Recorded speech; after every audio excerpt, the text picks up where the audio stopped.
Allez, avoue, tu critiques les films de Noël, mais tu finis toujours par en regarder un. Et oui, parce que chaque année, c'est la même histoire, celle des téléfilms de Noël qui envahissent nos écrans dès le mois d'octobre. Que la fête commence! Avec souvent les mêmes ingrédients. La fille carriériste qui retourne dans son village natal, elle rencontre forcément le beau gosse du coin, le tout saupoudré de magie de Noël. Et paf, ça fait des chocs à pic. Non, des films de Noël, on a dit. Et vous ne le savez peut-être pas, mais si ces films se ressemblent assez souvent, c'est grâce ou à cause d'eux.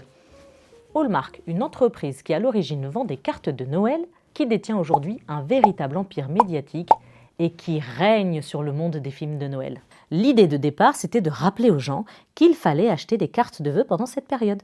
Et en plus des scénarios qui se répètent, Hallmark a une doctrine. Pas de violence, pas de sexe, pas de drogue, pas de jurons et quasi pas de diversité sexuelle ou ethnique. Ça ne nous intéresse pas, ça ne nous intéresse plus. Alors est-ce que c'est kitsch? Oui, prévisible.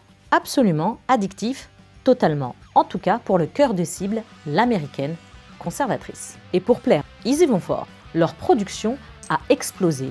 Ils sont passés de 4 films en 2003 à plus de 40 cette année. Chaque film rassemble en moyenne de 1 million à près de 2 millions de téléspectateurs. Ils ont même dépassé les 12 millions lors de leur événement annuel cet été, le Christmas in July, pour les fans impatients. It's Hallmark Channel's Christmas in July. Ready?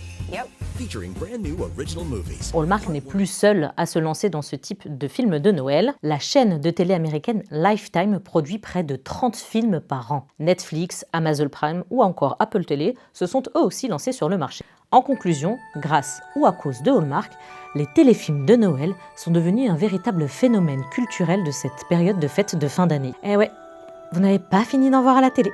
Quoi?